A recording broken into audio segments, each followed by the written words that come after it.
Chapter 1. In the third month of her exile abroad, Luna returned to the country, covered in injuries. Outside the airport, Assistant Lee was standing beside the car, holding the door open. "Miss, this isn't your car." Seeing Luna about to get in, he quickly stepped forward to stop her. "It's me. I'm Luna." At her words, Assistant Lee gave her a glance, his face filled with shock. "Apologies. I didn't recognize you. Miss Lin, let's go. Mr. Sun has been waiting for you for a long time." Luna got into the car, unfazed by the astonishment in Assistant Lee's eyes. In her palm, she held a ring tightly, her engagement ring with Justin. Now, it was time to return this ring to its rightful owner. Just as Luna reached the private room door and placed her hand on the handle, she heard voices from inside before she could press down. "Luna's been exiled abroad for 3 months now. Isn't she returning today?" "Seems like it, thanks to Lara's idea to send her abroad. Her spoiled temper probably got a good beating." Lara gave a soft smile. Luna was a pampered heiress, used to a life of luxury. "I suggested sending her abroad. I just hope she won't hate me for it later." At those words, Luna's heart gave a jolt, and the ring in her palm pressed a deep red mark into her skin. Then the voices inside continued. "She's no heiress anymore. Her family's gone bankrupt, and her parents jumped to their deaths over debts. If she still acts spoiled like before, who would indulge her now?"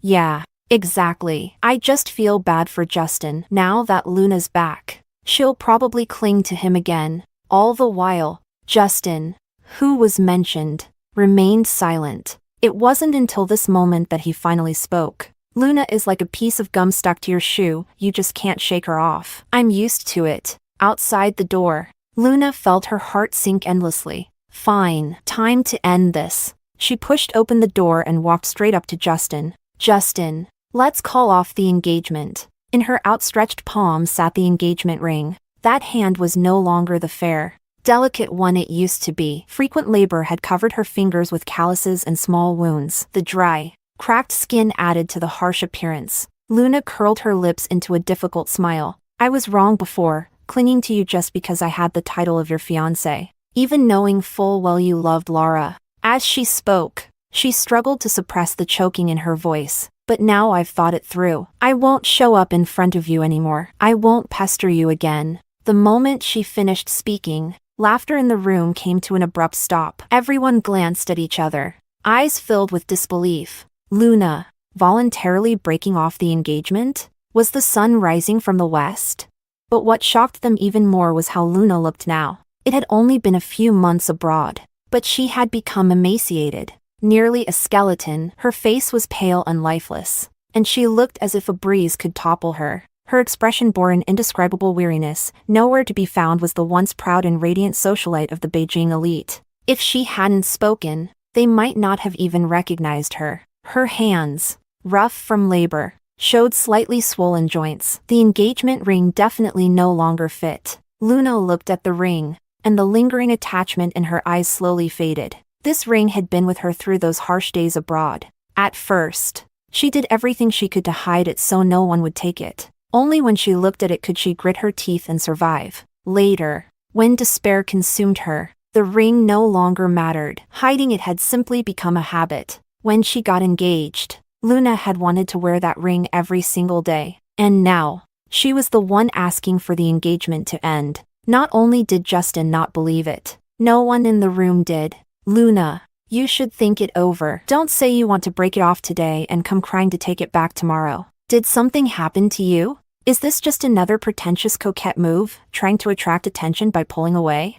Justin's face turned cold. "Luna, stop playing these games of pushing and pulling, if you're not tired of it." "I sure am." Luna gave a bitter smile. "Back then, I did use many tricks to get your attention. You must have been sick of it." "I'm sorry, but now, I really have decided to let go. I wish you and Lara happiness." Looking at the ring in Luna's rough palm, Justin's expression was unreadable, but he reached out and took it. "You'd better mean it. Don't come begging me for it back in 3 days. Chapter 2. As soon as the words fell, the private room erupted into laughter. Luna lowered her eyes slightly. She knew they didn't believe her. Because she had truly loved Justin for many years, They had grown up together as childhood sweethearts, perfectly matched in family background. Luna had liked this handsome boy next door since she was little, and had always chased after him. Their families had even arranged an engagement for them, but Justin had never liked her. When he met Laura,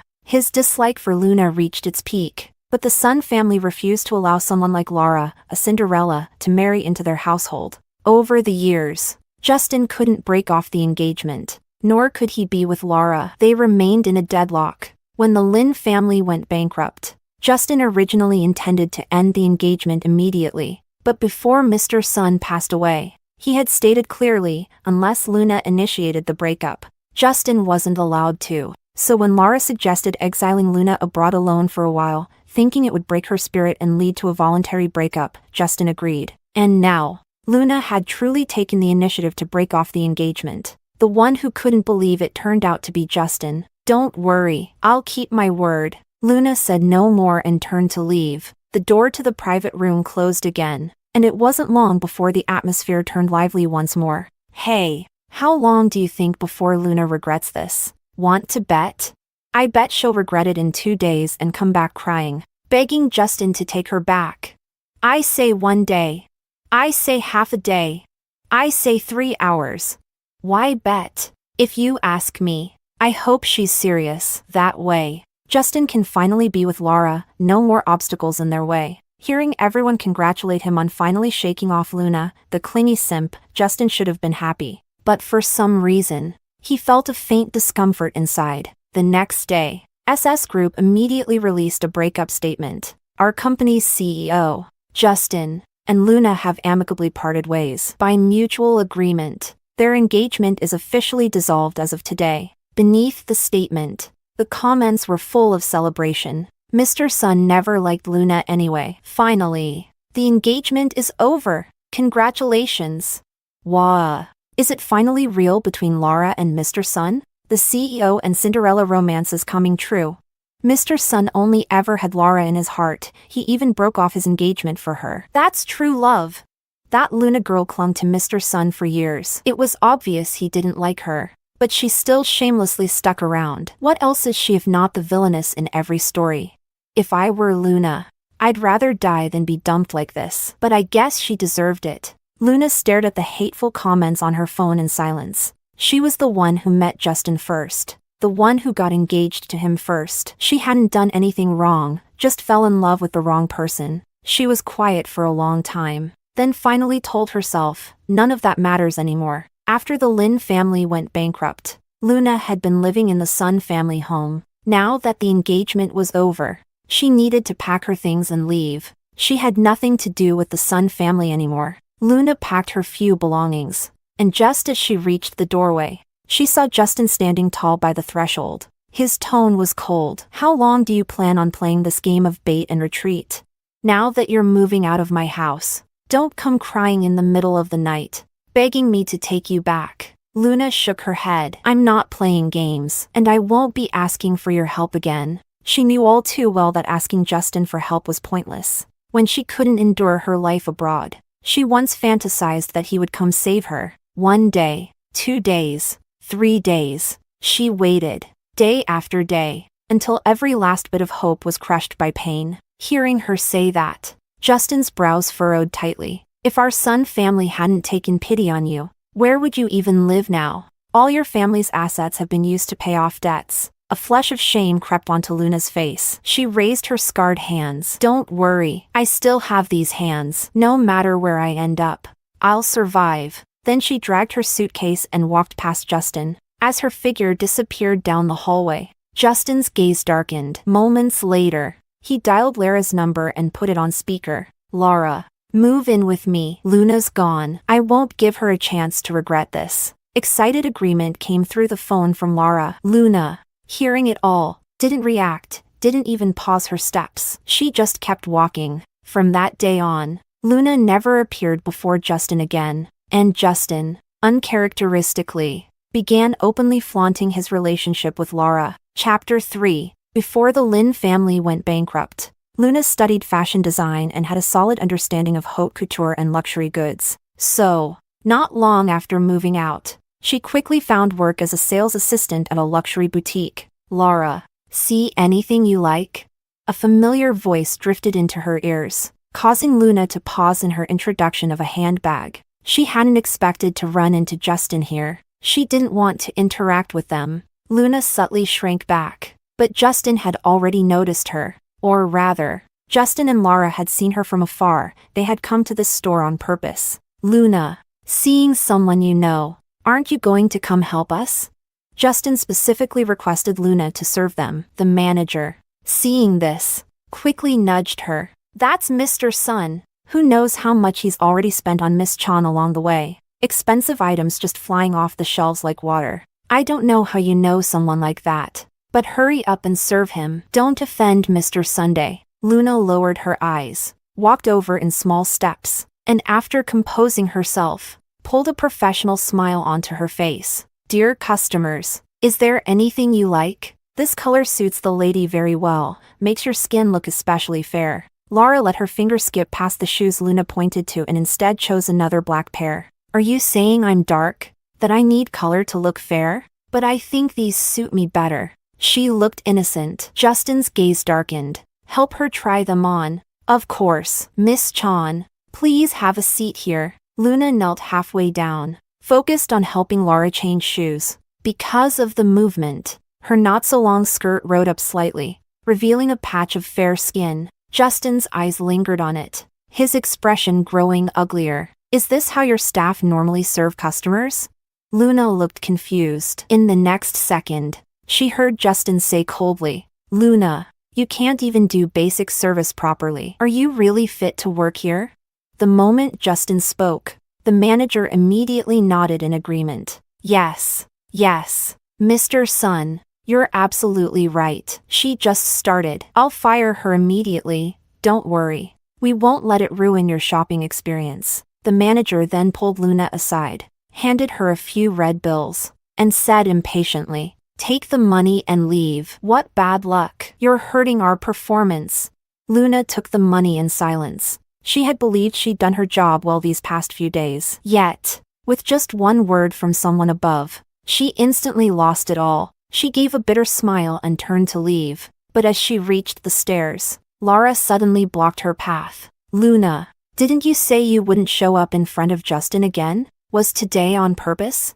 Don't think she hadn't noticed ever since Justin saw Luna. His attention had been completely on her. Are you jealous of how good Justin's been to me lately? Planning to pull your old tricks, throw a tantrum, cry, beg for sympathy? Laura leaned in close and whispered by Luna's ear. Still not had enough of your time abroad? Miss those experiences? Want to relive them? Lara's voice was like a venomous snake hissing beside her. Luna's pupils trembled, then she slapped Laura hard. So it really was you behind what happened abroad.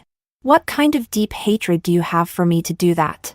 Everything she endured overseas had been like a nightmare. She often woke up in the middle of the night, trembling in fear. Lara's expression turned cold. She raised her hand to slap back, but suddenly noticed something, and her whole demeanor shifted. With teary eyes, she quickly covered her face. The next second, Justin appeared out of nowhere and shoved Luna aside, shouting angrily, "You really haven't changed. If it weren't for Lara's relatives helping you abroad, how would you have returned so smoothly? Not only are you ungrateful, but now you're laying hands on her? Do you believe I won't make sure you can't stay in all of K-City?"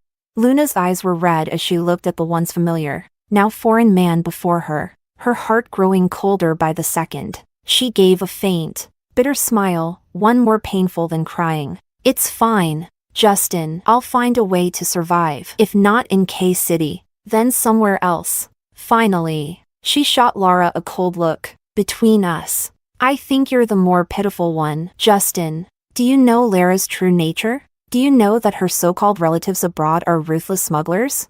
Do you know what I went through these past months? Do you know how I escaped from them?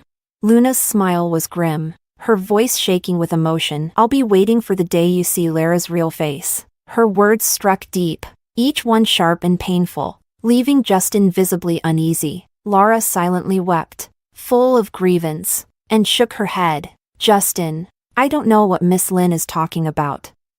I know she doesn't like me. But I never thought she'd slander me like this. After a moment of silence, Justin made up his mind. That's enough. Luna, stop falsely accusing Laura. I know exactly what kind of person she is.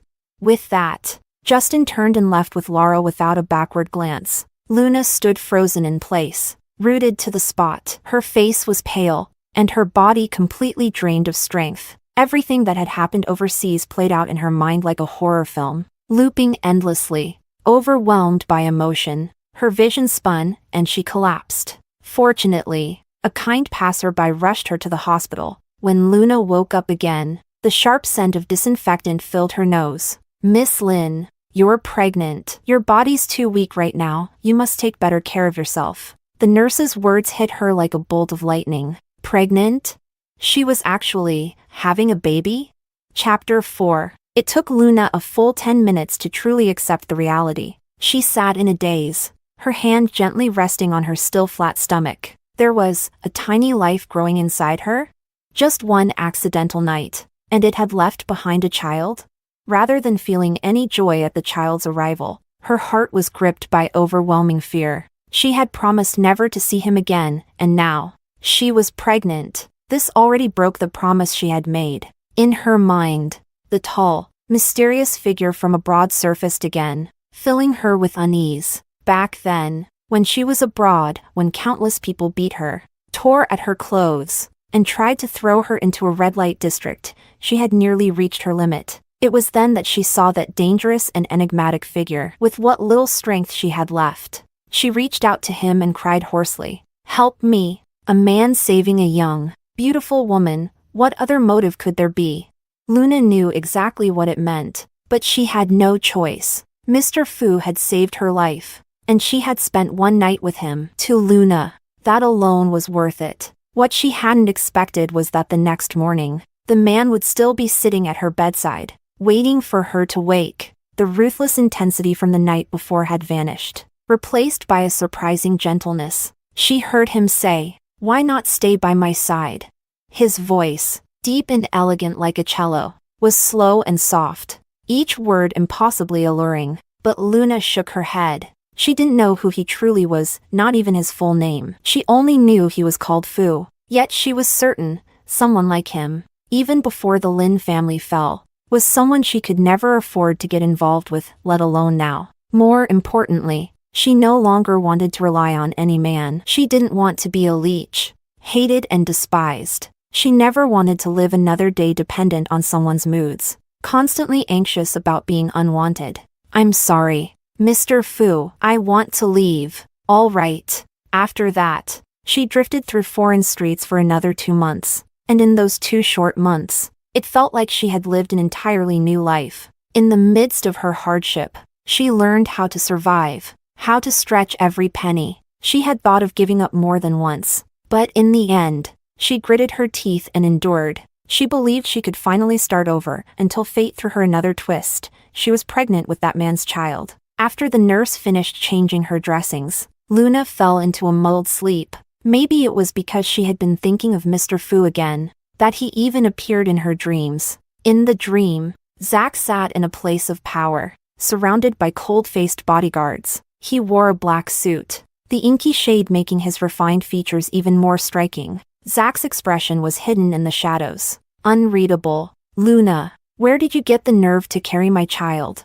His cold, harsh voice sent chills down her spine. She watched him calmly rotate a string of prayer beads in his hand as he spoke the most merciless words. "Oliver, take her away. Get rid of the child with her." No matter how Luna struggled or screamed, she couldn't escape Zack's men. "No!" In that instant, Luna jolted awake from the nightmare. Chapter 5. It turned out that Luna's hand, which had been resting on her lower abdomen, had dislodged the 4-needle, and the cold medicine dripped down her arm, soaking her belly. Startled into a cold sweat, Luna instinctively dialed the number etched into her memory. The phone rang just a few times before it was picked up. Zack's voice came through, gentle. Nothing like the man in her dream. It was so calm and soothing it could dispel any panic. "It's been a long time. This is the first time you've contacted me. What happened?"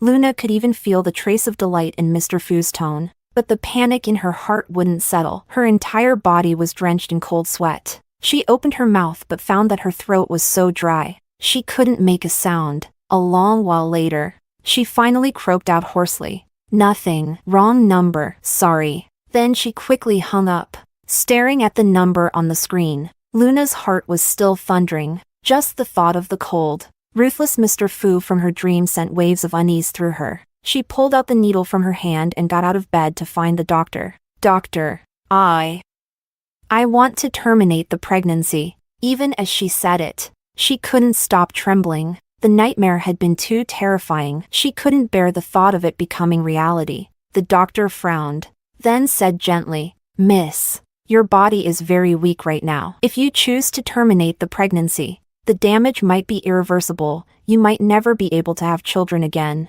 You're still young. Life is long. Don't make this decision lightly. Think it through." Luna hesitated. She feared Mr. Fu, yet she couldn't bring herself to part with the child growing inside her. Her family was gone, the Lin family bankrupt, her parents driven to suicide by despair. Now, this baby was the only living being in the world who shared her blood. She struggled for a long time but couldn't bring herself to lie on the operating table. Then a reckless hope sparked in her heart. If she was just careful enough, stayed far enough from Mr. Fu, maybe she wouldn't be discovered. Maybe she could keep this child. She decided to try again. After being discharged from the hospital, Luna returned to her rundown rental apartment and began looking for a new job. But this time, things didn't go smoothly. No matter how many resumes she sent or how well she performed in interviews, she heard nothing back. Her efforts vanished without a trace. Meanwhile, in a car parked not far away, Justin sat watching Luna leave. Looking dejected, Assistant Lee was reporting beside him. "Mr. Sun, everything is arranged. No matter where Miss Lin applies, no one in K-City dares to hire her." Assistant Lee glanced out the window at Luna, who walked away with her head down. A flicker of sympathy crossed his face. Justin, unusually, seemed a bit dazed. "How long has it been since Luna and I broke off the engagement?" "Mr. Sun, it's been 1 month." Hearing that, Justin's expression darkened slightly, and he muttered, "1 month, and she still hasn't come back to beg?" Was she really planning to give up? Luna had chased him for so many years. How could she give up completely in just 1 month? He was supposed to be glad to finally shake off that clingy simp, but oddly enough, he didn't feel happy at all. Just as both were lost in thought, suddenly, a car sped straight toward Justin's vehicle. The driver swerved desperately, steering toward a guardrail to avoid a head-on collision. Glass shattered. The car body was dented from the impact. Justin and his team were rushed to the hospital, but luckily, their injuries weren't serious. When he woke up, he found the hospital room filled with people. All his close friends were lined up along the wall, and standing closest were Justin's parents. "Justin, you're awake." Mrs. Sun stopped wiping his face, her own filled with relief and joy. Chapter 6. Justin glanced around the hospital room, momentarily dazed. So many people were there, but Luna wasn't one of them. Realizing this, a flicker of disappointment crossed his heart. Whenever he got injured, Luna used to show up faster than anyone else. He couldn't help himself. He posted a photo of his injuries to his social media feed. Luna always paid close attention to his updates. There was no way she wouldn't see it. But time passed. The visitors came and went. Still, Luna didn't appear. Just then, the door to the hospital room swung open. Justin looked up with anticipation, only for his heart to sink when he saw Lara walk in. "Justin, how's your injury?" Lara's smile faltered slightly, but she ignored his indifference and continued. "I just ran into your parents outside. She paused, hesitating. "Justin, you and Luna have already broken off the engagement. Grandpa's been gone for a while, and there's no one left to stop us anymore. Shouldn't we start planning our engagement?" Justin had been hesitant, but then Luna's image flashed through his mind. His face turned cold as he nodded. He immediately had the announcement drafted. He and Lara were getting engaged. Congratulatory messages flooded in. Justin held his phone for a long time, waiting for a reaction from that person, but not a single word came. The next day, Justin showed up in front of Luna holding the invitation. The red, gold-embossed card looked festive, but as he handed it to her, it felt unbearably heavy. Laura and I are getting engaged. I'm inviting you. Luna stared at the red invitation but said nothing. Justin's lips curled into a faint smile. He thought she was finally cracking. Just as he opened his mouth, Luna spoke calmly. I won't attend your wedding. I wish you both a lifetime of happiness. Her unexpected response nearly made Justin explode with anger. You have to come. You studied fashion design, didn't you? Laura, kind-hearted as she is, wants you to design her engagement dress so you can personally witness our happiness. Once upon a time, that kind of comment would have driven Luna mad. She would have torn the invitation to shreds, done everything to stop the engagement. But now, Luna simply nodded. All right, I'll come. She had a child to raise. She hadn't found a new job yet. If she could earn some money from Justin, she had no reason to refuse. Besides, she had already given up on the man in front of her, not getting the reaction he wanted. Justin left in a fury, frustration surging inside him with nowhere to go. Mr. Sun, why did you even come here? Assistant Lee couldn't help asking. He couldn't understand what Justin was thinking. His behavior made no sense. Even Justin himself didn't know. Yeah, why had he come? The next day, Luna went to the Sun family villa to take Lara's measurements. Predictably, she was once again thoroughly humiliated by Laura. Luna, karma really came for you. Huh? So, how does it feel, falling from a pampered heiress adored by everyone to a penniless peasant? Laura spoke with pride, then picked up a jewelry set from the vanity table. Look at this. Justin had it custom made for me by a famous craftsman overseas, completely handcrafted. Priceless. He said he can't wait to see me wearing it on our engagement day. So, has he ever treated you like this? No matter what Laura said, Luna remained expressionless, deaf to it all. Chapter 7. Luna had just finished taking Lara's measurements and was about to leave when a sudden cry rang out behind her. Someone help! My diamond necklace is missing. No one is allowed to leave this house. I must find the thief. Luna was stopped by the housemaids and ushered back into the living room. Laura then picked up her phone and called Justin. Justin, what should I do? That necklace was a gift from you. I'm supposed to wear it at the engagement party, and now I can't find it anywhere. Justin normally wouldn't bother with something so trivial, but when he heard Luna had been there that day, he rushed home immediately and ordered his people to search everyone present. Moments later, one of his men checked Luna's bag and his expression changed. Mr. Sun, we found it. The missing necklace was pulled from Luna's bag, and silence fell over the entire villa like a suffocating fog. Luna's eyes filled with shock. She had wanted to explain, but when she caught the smug expression on Lara's face, she immediately understood. This was a setup, a trap, meticulously crafted for her. She forced herself to remain calm. I remember the Sun estate has security cameras. Whether I stole it or someone planted it on me, the footage will make everything clear. As expected, Lara's face changed at that, but she quickly clung to Justin's arm. It's just a necklace. If Miss Lin really wanted it, I would have gladly given it to her. But stealing it and then turning around to accuse others of framing her? That's crossing a line. There's no one here but my people. Is she implying I set her up? Justin, who do you believe, me or her? Justin said nothing for a long time. Finally, he stared at Luna's stubborn eyes and said coldly, Enough. No more excuses. Someone, take her to the police. At that moment, Luna felt like she'd been plunged into a frozen lake. There were cameras. Lara's words had obvious loopholes, but Justin still chose to believe her. A cold, aching emptiness spread through her chest. Just as she was being escorted out the door, Lara's saccharine voice sounded again. Wait, Justin, you can't send her to the police. That would ruin her for life. How about making her kneel outside for a day? That's apology enough, don't you think? A good dose of humility, maybe she'll think twice next time. Outside, wind howled and rain poured in sheets. With her current condition, kneeling out there would surely leave lasting damage. But Luna couldn't go to the police. She wasn't afraid of suffering, but she didn't want her child to have a criminal mother. She gave Laura a calm glance, then silently turned and stepped outside. Luna, if you take back what you said, I'll let you off the hook. Just as she reached the threshold, Justin's voice stopped her. His deep tone carried something strange. Was it hope? Luna froze slightly. What did he mean? Take back what? The words about no longer loving him? About never clinging to him again?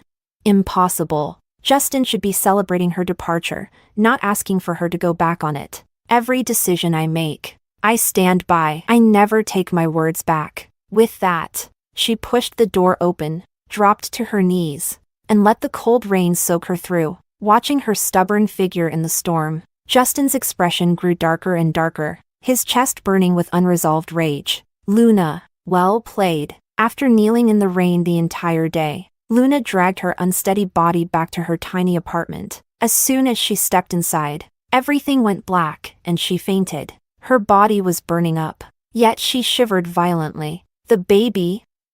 I can't lose the baby. She tried to force her eyes open but couldn't. After what felt like an eternity, she sensed a warm hand gently pressing a cloth soaked in alcohol to her forehead. She could clearly feel someone softly wiping away the tears at the corners of her eyes. For a brief moment, Luna was tempted by the warmth. She didn't want to open her eyes, afraid that the moment she did, this fleeting kindness would vanish like a dream. Chapter 8. Dreams, after all, must come to an end. When Luna slowly opened her eyes, the faint scent of sandalwood drifted into her nose. The next second, a stunningly handsome face came into view. Did you have a nightmare?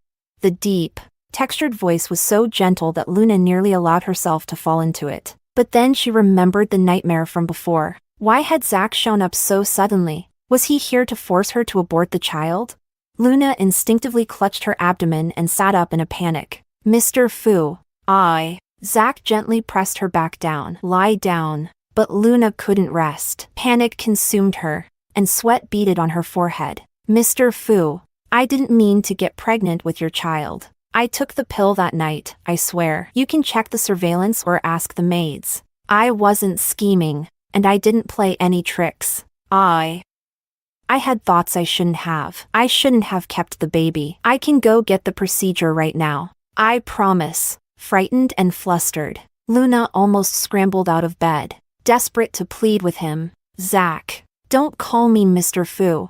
Zach held her trembling body still. He couldn't understand where she got such an idea. For a brief second, he wondered, was he really that terrifying? But Luna didn't answer him. I follow Buddhism. Luna, I don't take life. Those simple words instantly calmed her. What he said next, however, made her heart truly settle. This child is mine, my blood. I won't let you get rid of it. I came only to see with my own eyes. Are you doing well? This is the second time I'm asking you, Luna. Will you come with me? Zach gently rolled the prayer beads in his fingers, his expression soft, completely unlike the cold figure from her dream. He looked at her like he could melt her entirely. Luna's situation needed no explanation. He could see it all too clearly. His offer was a powerful temptation. Should she go with him? Ahead of her was a gilded cage, full of ease and luxury. But instead of comfort, Luna felt a rising fear. Zach's identity was too powerful. If he hadn't chosen to approach her first, they might never have crossed paths at all. She couldn't read his thoughts. He was like the ocean, beneath the calm surface. Who knew what kind of storms brewed? Even if Zach promised not to harm her or the child now, what about in the future? The future was long. Would he never change his mind? Promises meant so little. Justin had once made her promises. 2. Mr. Fu, I'm very grateful you saved me, and even more thankful that you trust me now. But I can't go with you. Zach stared at her, eyes dark with unreadable emotion. After a long silence, he gave a quiet He left only one sentence, if anything happens, come to me. Then he and his people disappeared, as if they had never been there. The house quickly returned to silence. The day of Justin and Lara's engagement arrived, and the venue was packed with guests. Justin stood on the stage. His parents had already urged him several times, but he still hadn't begun the ceremony. The one person who was supposed to be there never came. He refused to start the engagement. He thought Luna would show up and try to ruin everything, but as time passed, her figure never appeared. Had she truly given up on him? Panic rose in Justin's chest. His heart beat out of control. He stood beside Lara, looking at her in the very gown whose stitching he recognized all too well, and a sharp pain struck his heart. For a moment, It felt like he was hallucinating. He saw a scene from his own engagement to Luna. He didn't even understand what was happening to him, but he knew one thing clearly: he didn't have the courage to go through with this engagement. "We'll postpone the wedding." In front of the whole crowd, he rushed off the stage, leaving everyone stunned and Lara alone in place. "Justin, don't go!" Wearing her elaborate dress and high heels, Lara tried to chase after him, but she couldn't catch up. Chapter 9. Luna had just finished a bowl of millet porridge when a knock suddenly came at the door. Justin regretted his impulsive decision the moment his knuckles left the wood. Somewhere deep inside, he had come to acknowledge that complicated, indescribable feeling he harbored for Luna, but admitting his past mistakes? That wasn't something he could do so easily. As he stood there hesitating, the door creaked open. "Aren't you getting engaged today?" Luna asked, visibly surprised. Justin stared at her for a long while before suppressing the anger in his chest. The timing wasn't right. "It's cancelled." Luna simply nodded, saying nothing. Her calm reaction unsettled Justin more than he expected. He suddenly grabbed her by the arm. "Luna, I'm getting married, aren't you angry?" He stared at her intently, searching her face for even the faintest reaction. But Luna's expression didn't waver. No affection, no joy, no emotion, just the detached calm of someone chatting about the weather with a stranger. "Why would I be angry? I don't love you anymore." The words "don't love you anymore" echoed in Justin's mind like thunder. Finally, he snapped. "Why? Why don't you love me anymore? You've loved me for over 10 years. How could one trip abroad change you so completely? Didn't you hate seeing me with Lara the most? Then why didn't you get angry when I moved in with her, bought her jewelry, got engaged to her?" "Luna, what kind of game are you playing? Stop it already." His eyes reddened as he clutched her hand, voice trembling. "Please, bring back the Luna from before. I want the old Luna back." But no matter how many questions he fired, no matter how much he pleaded, Luna simply looked at him quietly. After a long silence, she gently pushed his hand away. "She's not coming back. The old Luna died the day you sent her away." She smiled faintly, then pointed to her slightly rounded belly. "Look at me, Justin, like this. How could we ever go back?" Justin staggered back in disbelief, his voice shaky. "You're pregnant? Whose is it?" Luna chuckled. "Who do you think? I was alone in a foreign country. A homeless girl trampled by anyone and everyone, beggars, vagrants. Take your pick." Justin's eyes locked onto her belly, and he looked like he was about to break. "Lara's relatives, weren't they the ones who came to get you?" Luna's laughter turned bitter. "I told you already. Lara's relatives are smugglers, criminals who deal in trafficking, extortion, even murder. Every day I woke up not knowing if I'd live to see the next. I had to take the dirtiest jobs just to stink enough so they wouldn't touch me. To survive, I had to sleep with someone. I didn't know who he was, but sleeping with him meant I wouldn't be sold to a brothel. Wouldn't have to sleep with 1,000 more. I don't regret it. Do you understand?" Each word spilled like blood, tearing open her unhealed wounds and showing them all to Justin. "Stop, stop. I didn't know. I didn't know it was like that." Justin mumbled, head hanging low, until it suddenly snapped up, his eyes wild with desperate excitement. "Abort the child. We'll start over, just like before, okay?"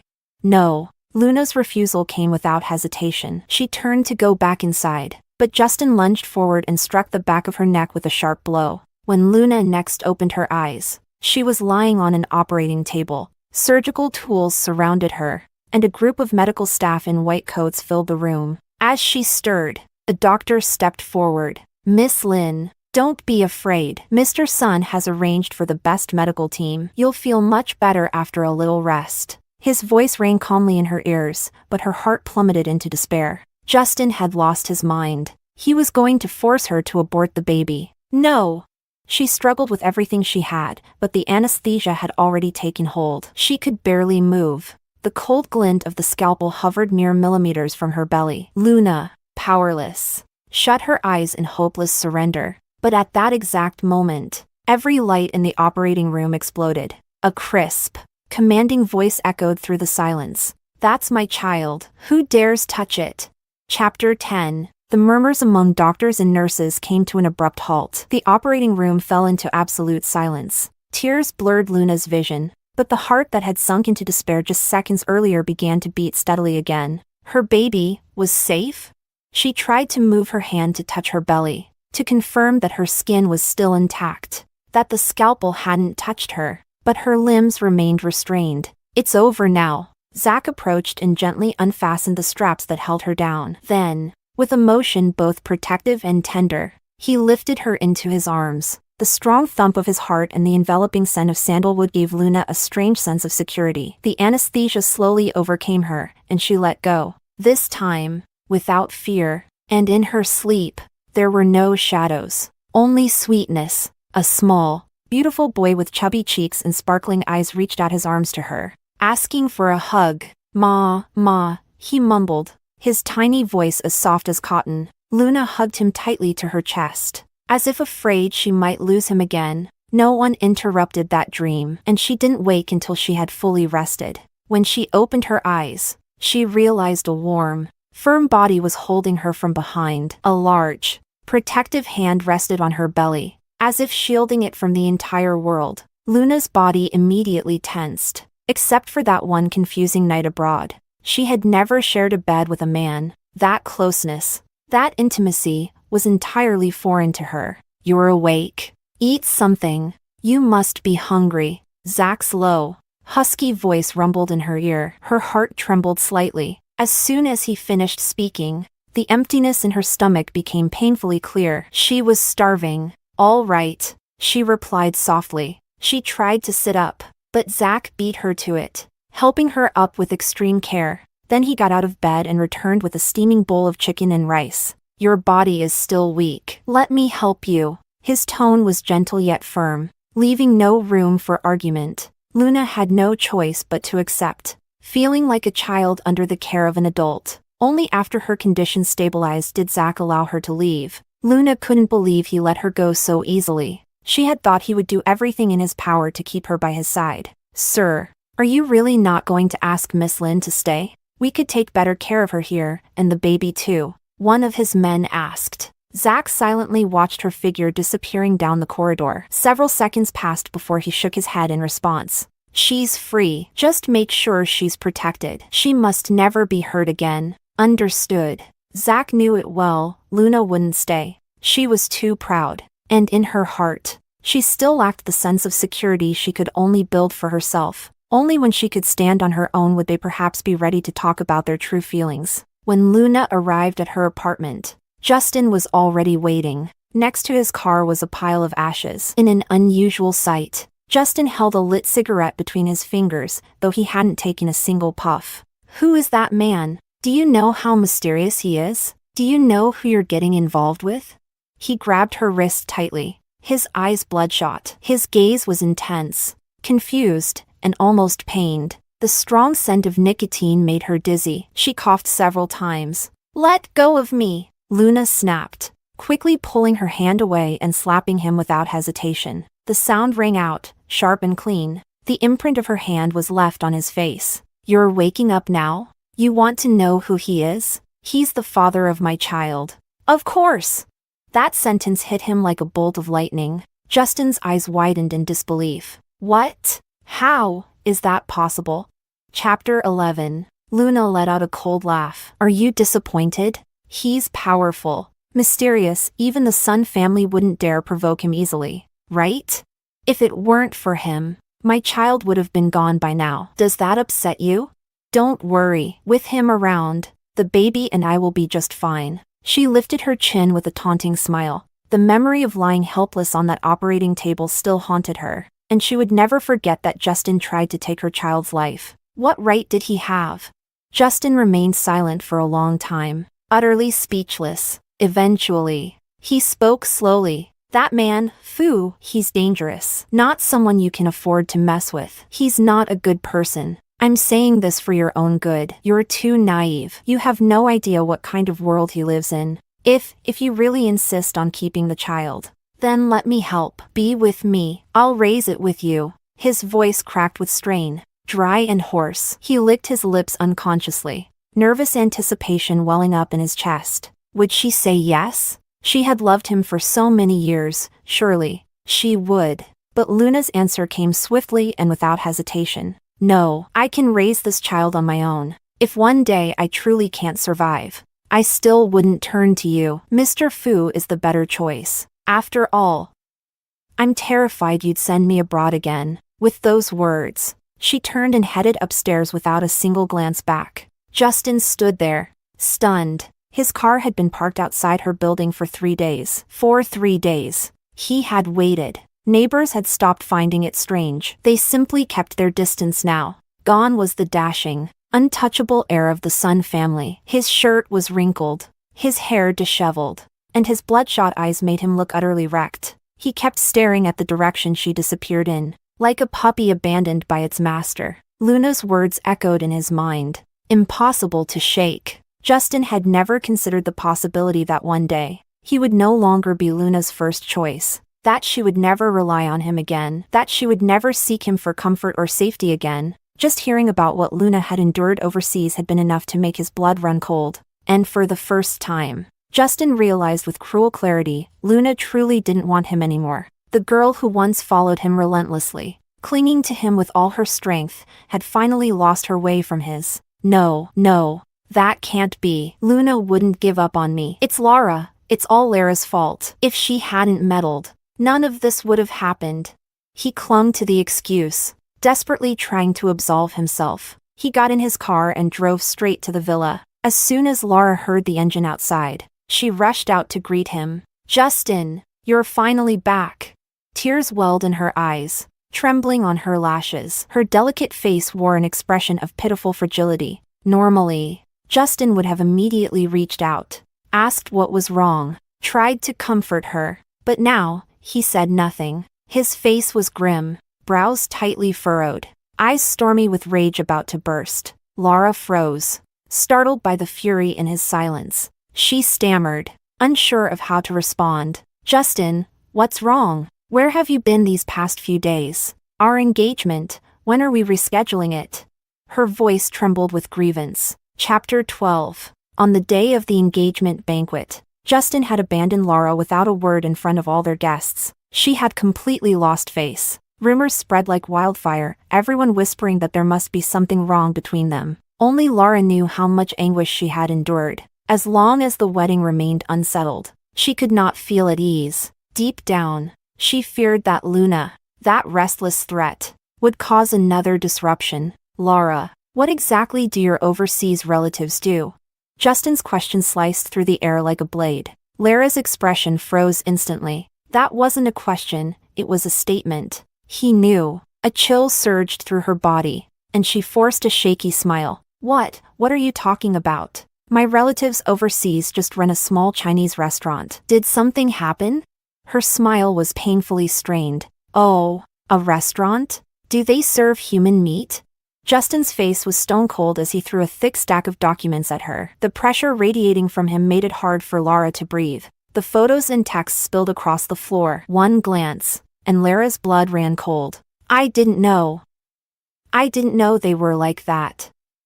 I just wanted to help. But her excuse was weak, useless. In the documents were even chat logs between her and those relatives. There was no room left for denial. Lara's face drained of all color. Her schemes had never been particularly clever. She had simply gambled that Justin hated Luna too much to dig deeper. Even if he did, it wouldn't matter. Time would erase everything. But she had never expected him to actually investigate and uncover the truth. What she didn't know was that the investigation hadn't come from Justin alone. Most of the evidence, photos, statements, had been compiled by Luna. Based on what Zach's people had found, the Sun family didn't have that kind of reach. But it didn't matter anymore. The evidence was irrefutable. Lara collapsed onto the couch, powerless. It was over. Everything was over. How could you do that to her? Do you know what she went through overseas?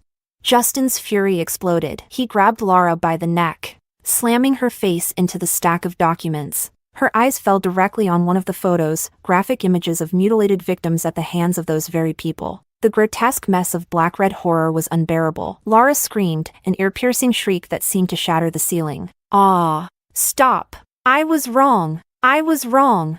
Terrified, Laura trembled uncontrollably, falling to her knees before Justin, begging. But Justin didn't respond. His heart was already filled with disgust and disappointment. The necklace Luna was accused of stealing, that was your setup too, wasn't it?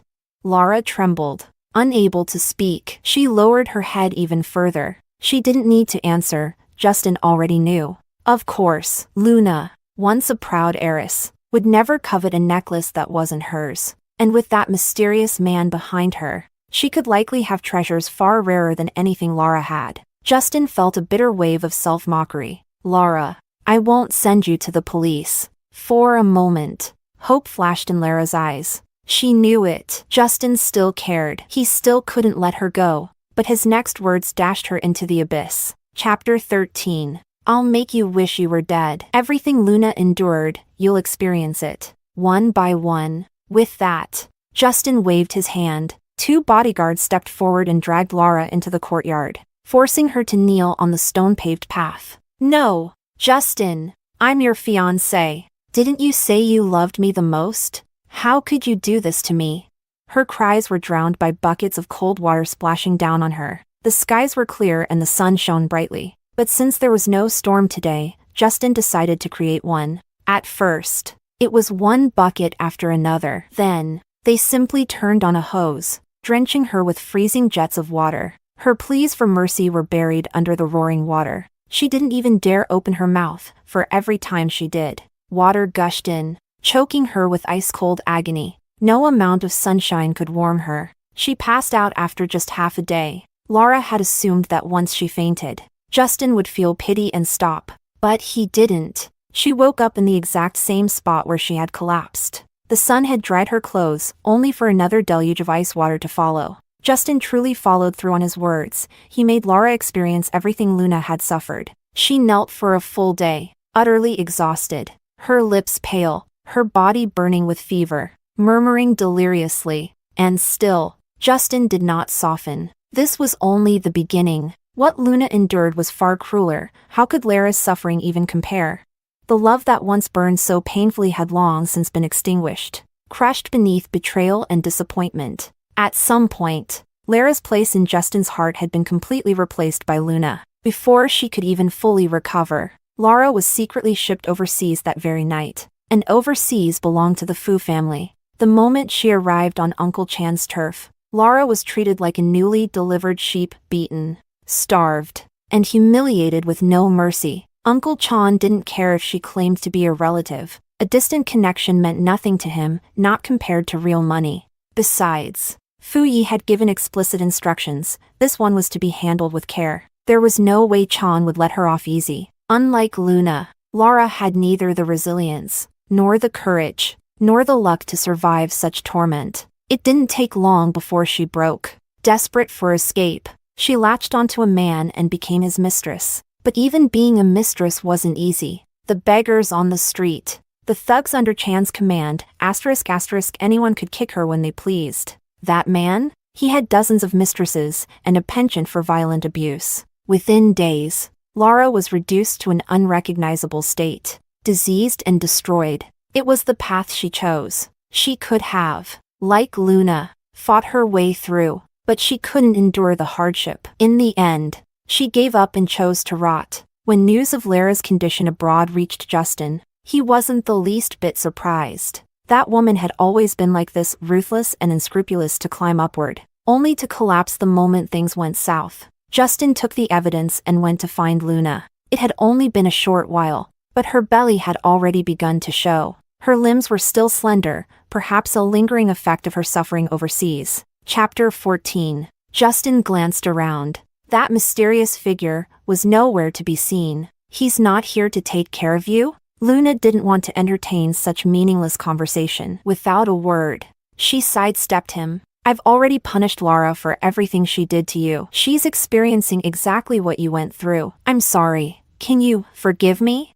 Guilt filled Justin's voice as he reached out, holding a folder thick with documents, evidence of Lara's suffering. He opened it, showing Luna the gruesome photos one by one. The images were horrifying. They should have brought her satisfaction. They should have felt like justice. Instead, Luna felt her stomach twist with a wave of unbearable nausea. Ugh. She gagged and swatted the file away. She shouldn't still be experiencing morning sickness, it was already past the first trimester. Maybe it wasn't the pregnancy, but the psychological recoil from the flashbacks those photos triggered. It took her a long moment to recover. When she finally looked at Justin again, her expression was distant, her gaze steady. For a second, she realized something chilling. She might have never truly known this man. You think it was all Lara's fault, that you had nothing to do with it, right? No.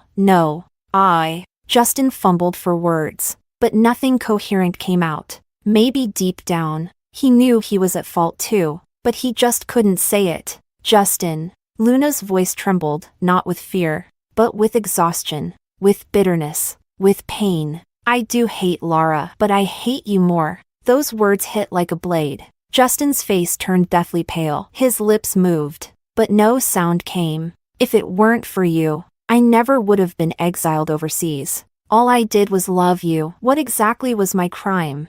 Her voice was low, drained, broken. If you hated me, you could have just rejected me, told me to stop, told me to stay away, told me I wasn't welcome. But you didn't. You just stayed silent and let me chase you. You never gave me hope. But you never crushed it either, because you knew, one look, one kind word, and I'd come running back. So tell me, why should I forgive you?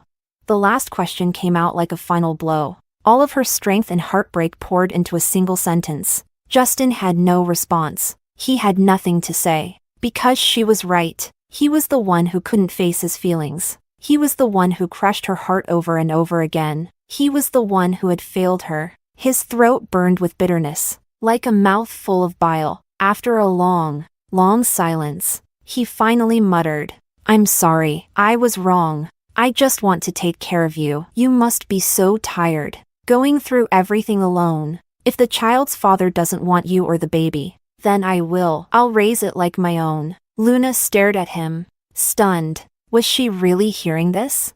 Had Justin finally reached a point so low, so humble, that he would even beg to raise another man's child? Did he truly realize that the one he loved all along was her? She couldn't believe it. How could someone who never loved her in over 20 years suddenly fall in love in just a few months? It was laughable, like a cruel fairy tale. She opened her mouth to respond, but a familiar voice cut in before she could speak. A warm hand settled gently on her shoulder, pulling her into a firm, protective embrace. That won't be necessary. Fu's woman. Fu will care for. There's no need for Sun to act kind. Chapter 15. The tall, broad figure completely enveloped Luna in his embrace. The finely tailored trench coat perfectly outlined Zach's powerful frame. His eyes were deep and sharp like a hawk's, exuding a strong aura that made people instinctively shrink back. His Mandarin carried a subtle, foreign lilt, elegant in its own way. Yet the words he spoke ignited Justin's jealousy like wildfire. Mr. Fu walks a blade's edge daily. How can someone like him care for a fragile woman like Luna? You two are constantly apart. There's no way he can truly take care of her. And besides, does someone like Mr. Fu really need Luna's child? Justin's voice was dripping with venom, trying to paint Zach with the darkest brush he could. His gaze was locked on Luna's swollen belly, full of bitter regret. Why did she have to get pregnant? Jealousy and heartache twisted inside him. Still, he forced his tone into something softer. Luna, come with me. I'll take care of you, and I'll treat the child as my own. I swear on my life. I'll love you for the rest of my days. As the words left his mouth, Zach's hand, still resting on Luna's shoulder, tightened slightly. Luna felt the shift in him. That subtle change in emotion made her heart flutter with a flicker of happiness. It was as if, in that moment, he had drawn just a little closer to her. No, Luna's voice was calm, steady, and resolute. Once, the naive young lady she used to be would have burst with joy at hearing those words. She might have said yes before Justin even finished. But now, she had long since given up on him. She didn't need his charity-disguised affection. In fact, she found it insulting. Zach, hearing her answer, allowed the corners of his lips to curve ever so slightly. His whole posture eased.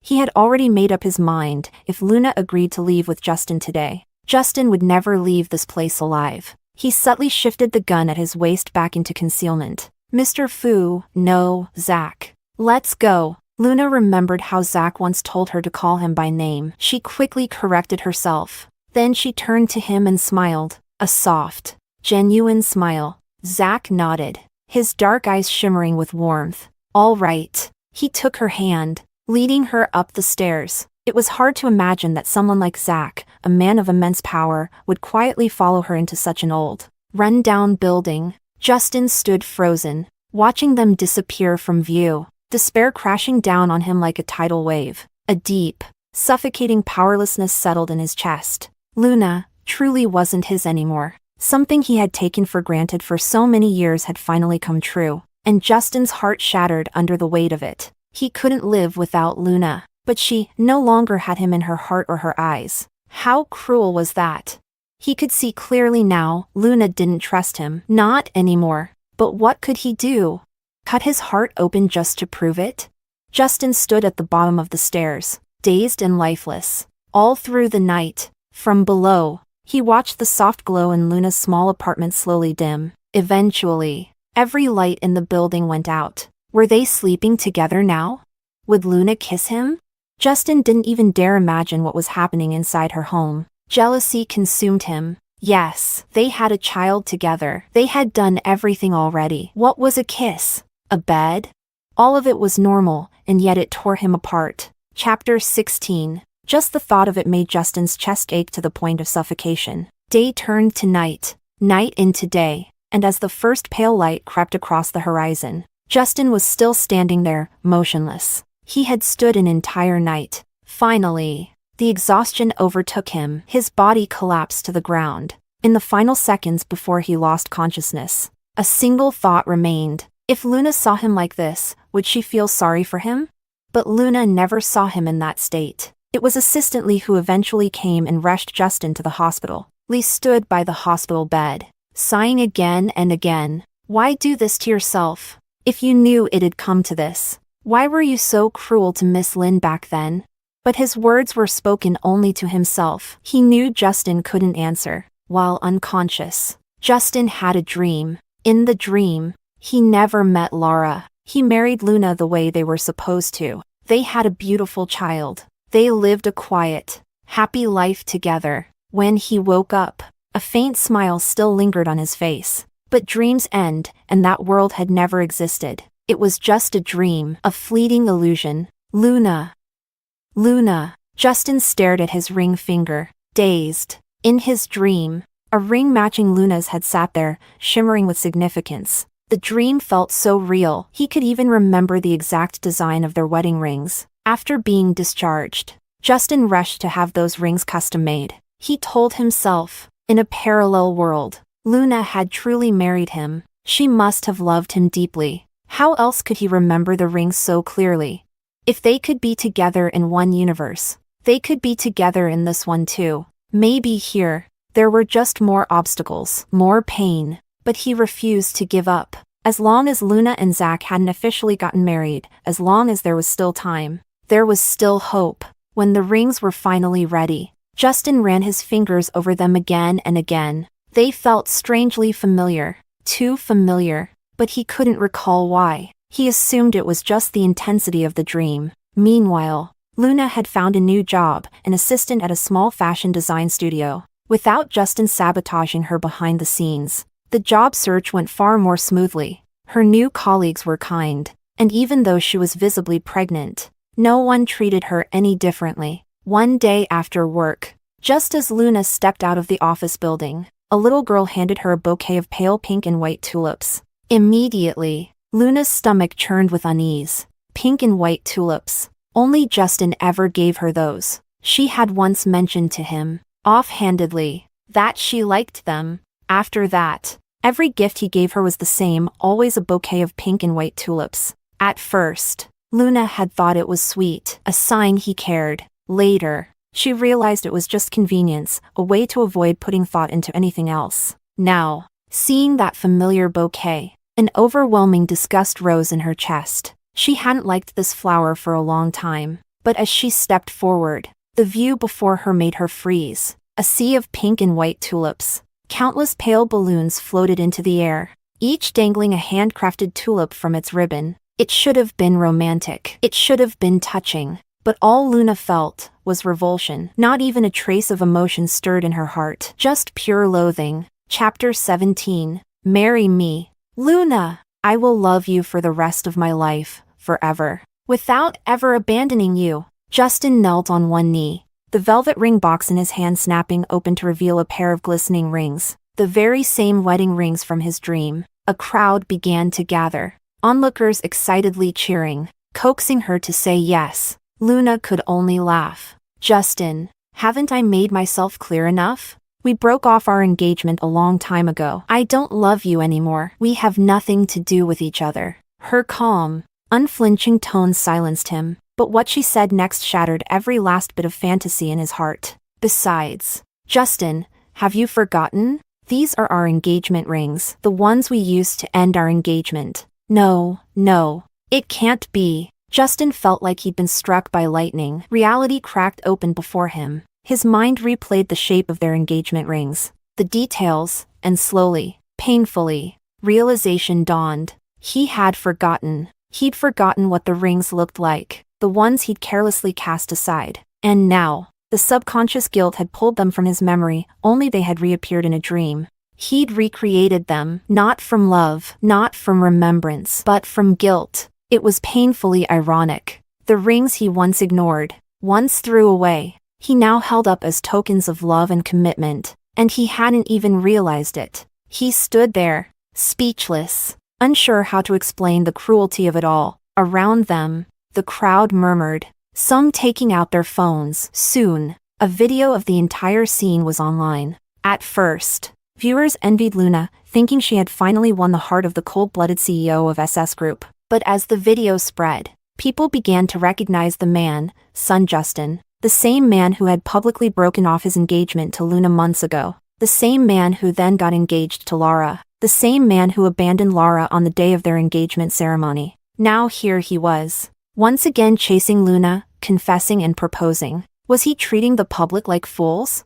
Comments exploded online. This guy is unbelievable, switching women like changing ties. He dumped Luna, ran to Lara, dumped Lara, and now he's crawling back. Yuck. Why would Luna ever go back to him? I hope she says no. Just then, Zach appeared, surrounded by bodyguards. They began removing everything, the tulips, the balloons, the decorations, in swift, clean efficiency. The popping of balloons echoed in Justin's ears like bombs. Each burst sounded like another piece of his heart being ripped apart. Forgive my rudeness, Mr. Sun. Zach's voice rang clear and composed. Are you proposing to Fu's wife? Is this a formal declaration of war? Justin said nothing. He only looked at Luna with trembling hope, hoping she might, just once more, stand beside him. But this time, Luna was nothing like before. She took Zach's arm, smiled with gentle composure, and looked Justin squarely in the eyes.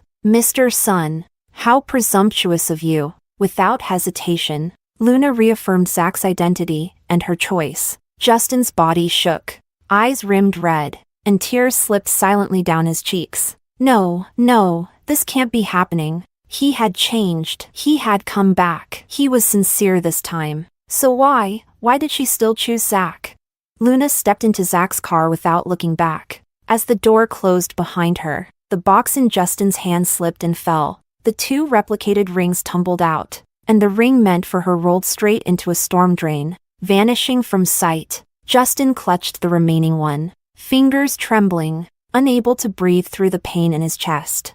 Later, in a private bar suite, Justin drank like a madman, bottle after bottle, ignoring everyone trying to stop him. Justin, stop. Luna's not worth it. She's just another heartless woman. One of his so-called friends made the mistake of speaking. The next second, a glass bottle flew straight into his head. Red wine streamed down, mixing with the blood, until it was impossible to tell one from the other. Chapter 18. Enough. Can't you see Sun is falling apart?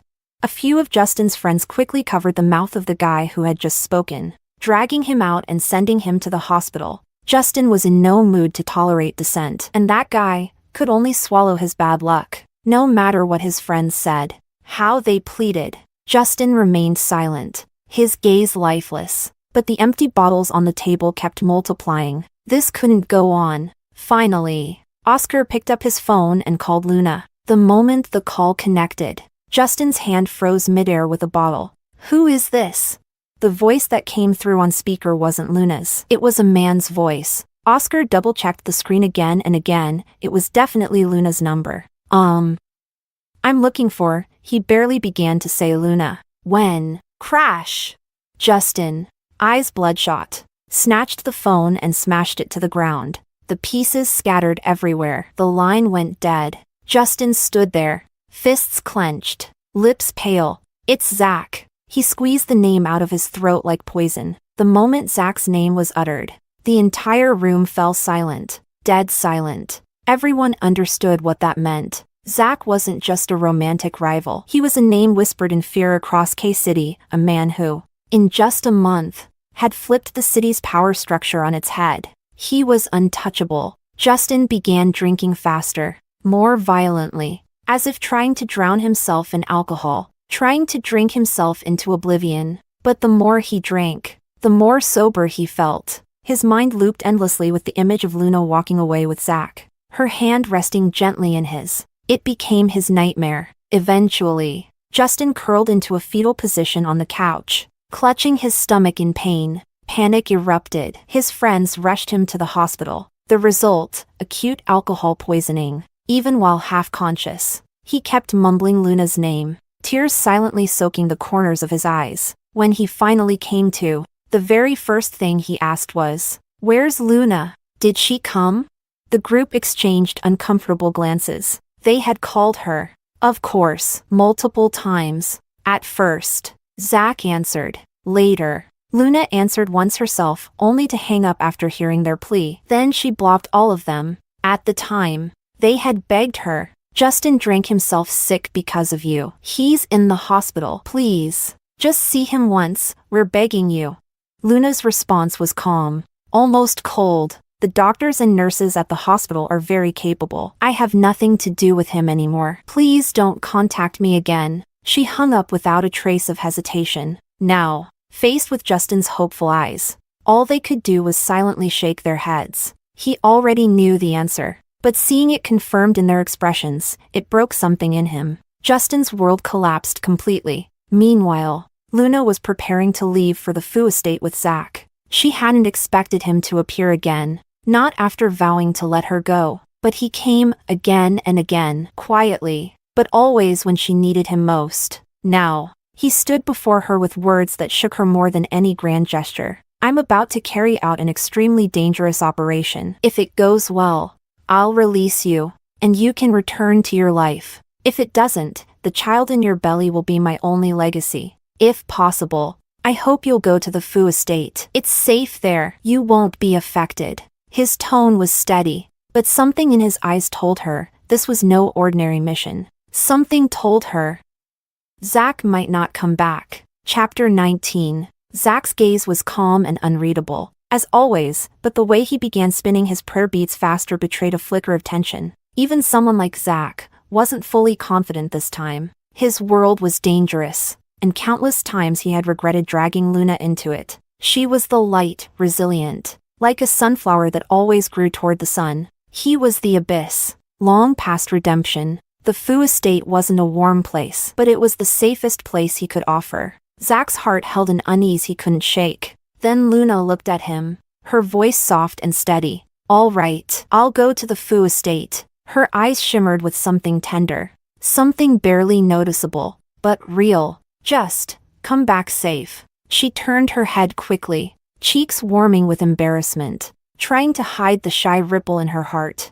For a moment, silence hung in the car. Then Zach's low chuckle broke through. "I'll come back safely, Mrs. Fu." The words made Luna's ears turn pink. Agreeing to go with Zach wasn't difficult. Everything he had done for her recently, his gentleness, his protection, she had seen it all. Even if not now, Luna knew that sooner or later, she'd fall for him completely. It amazed her. When she left Justin, she had sworn she'd never love again. But here she was feeling again. Only this time, She wouldn't give everything all at once. She wouldn't throw all her hope and love onto just one man again. The Fu estate was hidden in the heart of the city, yet few dared approach. The Fu family was one of the oldest in K-City, but had remained intentionally low profile for years. So low profile that many had forgotten their name. But that was just how they liked it. Tall trees catch more wind, and Fu had long grown tall enough. Fu's mother, a regal woman with half-Russian ancestry, had striking emerald green eyes like polished jade, mysterious and cold. Her facial features leaned more Eastern, but her presence was icy and commanding, as if she kept the entire world at arm's length. "You're back? When's the marriage registration?" She didn't pause her pruning of flower stems, though her gaze flicked briefly to Luna's belly. "Tomorrow," Zach replied simply and led Luna to their room. There was little outward affection between mother and son, but a strange, innate harmony hung between them. After they left, Fu mother murmured, "Seems it's time to let K-City wake up a bit." The next day, just after Zach and Luna received their marriage certificate, Fu mother sent invitations to every notable family in K-City. It was the official announcement: Zach and Luna were married. Yes, the wedding had been sudden, and the formal ceremony could wait, but the message could not. Everyone in K-City's elite circle had to understand one thing: Luna was now the Fu family's daughter-in-law, Zach's wife. Even Justin, still bedridden in the hospital, received the invitation. The golden lettering gleamed in his hands, burning into his eyes, driving him mad. Luna and Zach were married. No, this wasn't possible. In a fury, Justin nearly tore the invitation to pieces. It took him several deep breaths just to stop himself. Ignoring the blood trickling from the foresight on his hand, he stared at Zach's name, burning with hatred. If he could, he would carve those 3 letters out of the page. Long after, Justin's breath calmed, and a cold smile appeared on his face. He had made up his mind. This wedding banquet, no one would enjoy it. Luna belonged to him. Justin. Chapter 20. After years of silence in K-City, the Fu family finally revealed themselves, and not subtly, either. Most of the elite families didn't take them seriously. They assumed Fu was just some newly risen noble, barely breaking into high society. The invitation was treated as unimportant. Only a handful of families, those close to the Sun family, actually showed up, and it was obvious they came to support Justin, not the bride. On the day of the banquet, Zach had already left K-City to handle a confidential operation. But even without him,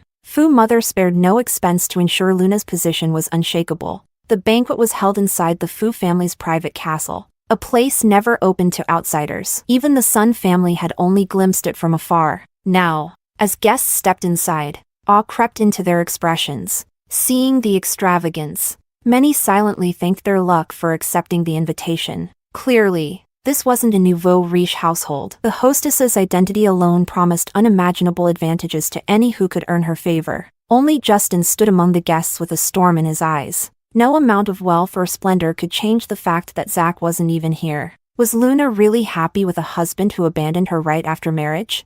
He wore a black suit, sharp and sleek, but in his chest pocket was a single pink and white tulip, like a groom clinging to a lost dream. Suddenly, the room turned quiet. Fu mother emerged, gracefully linking arms with Luna. Her smile was composed, dignified, an unmistakable sign that Luna now stood at the center of power. From today onward, Luna will be the mistress of the Fu household, the wife of the Fu family's heir. With those words, Fu mother slipped off her own heirloom, an emerald bracelet, and fastened it around Luna's wrist. It was a formal declaration of recognition. At first, some attendees still held doubt in their hearts, questioning if the Fu family was as powerful as they claimed. But the luxury spoke louder than any words. Wines placed casually on the side tables were worth hundreds of thousands, even millions. Oil paintings and porcelain pieces adorning the halls were museum-grade treasures. Even the hand-woven wool rugs beneath their feet were priceless. For a long moment,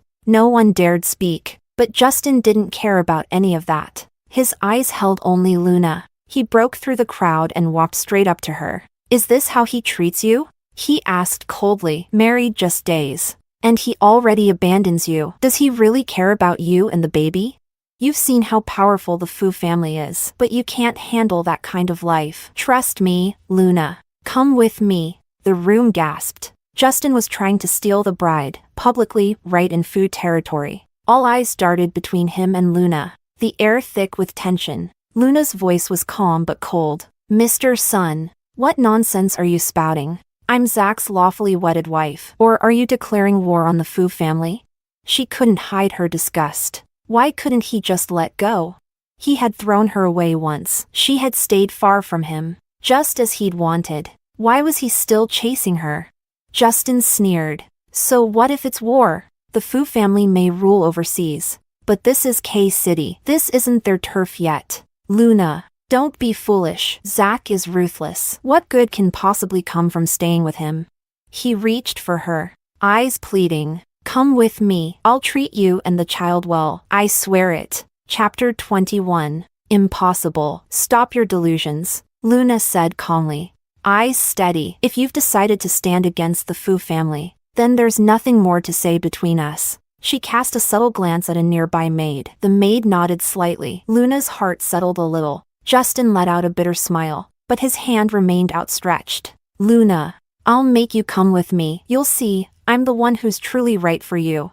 Suddenly, a group of black-clad men surrounded the castle, guns drawn. Guests inside the grand ballroom screamed in panic, many trying to flee, regretting ever attending this wedding banquet. A middle-aged man with sharp, angular features and a deep scar across his left brow stepped forward slowly. The scar added an even more ruthless air to his presence. "Miss Lin, allow me to introduce myself. I'm Zach's second uncle, Paul." His tone was mocking, twirling a gun lazily in his fingers, clearly not taking Luna or Fu mother seriously. "How's that for a diversion, while Zach's away? I take everything, his mother, his wife, even his unborn child. When he finds out, I imagine he'll be kneeling at my feet begging for mercy." He laughed as he sauntered toward Fu mother, his gaze filled with disdain. "Paul, you gave me your word. Luna is mine. Do what you want with the rest." Justin said coldly. He had helped Paul buy time, sabotage behind the scenes, and now, it was time for him to claim his prize. He stepped forward, reaching to seize Luna's hand, but Luna quietly stepped back, evading him with ease. "Luna, why are you hesitating?" Justin's voice rose in frustration. "Do you really want to go down with the Fu family?" He couldn't understand her. In just a few months, how could she love Zach so much? What did Zach have that he didn't? He had made mistakes. Yes, but he was trying to make up for them. Why wouldn't Luna give him a chance? But just then, the air in the room shifted. A tall, enigmatic figure appeared in the doorway, his presence stealing everyone's breath. Zach. He walked calmly into the hall, arm wrapping protectively around Luna's shoulder, his voice dangerously soft. "Oh, I must have missed the family memo. Since when was the Fu household in crisis? Good to see you again, second uncle." His face was sharp, cold, expression unreadable, except when his eyes landed on Luna, softening just slightly. Across the room, Paul's expression twisted in horror. No. You should be dead. I saw your car explode. This isn't possible." He stumbled back in disbelief. The man standing before him should have died that morning. Even Justin's expression turned uneasy. Zach smiled faintly, eyes filled with ice. Luring the tiger away from the mountain? Seems like that strategy didn't work out so well. In an instant, Paul and Justin's faces drained of color. They had lost. Zach snapped his fingers. Immediately, the black-clad men surrounding the castle turned their guns on Paul and Justin. The ones who had come to seize power had already been turned. Now, those same weapons were pointed at their own heads. Paul barely dared to breathe.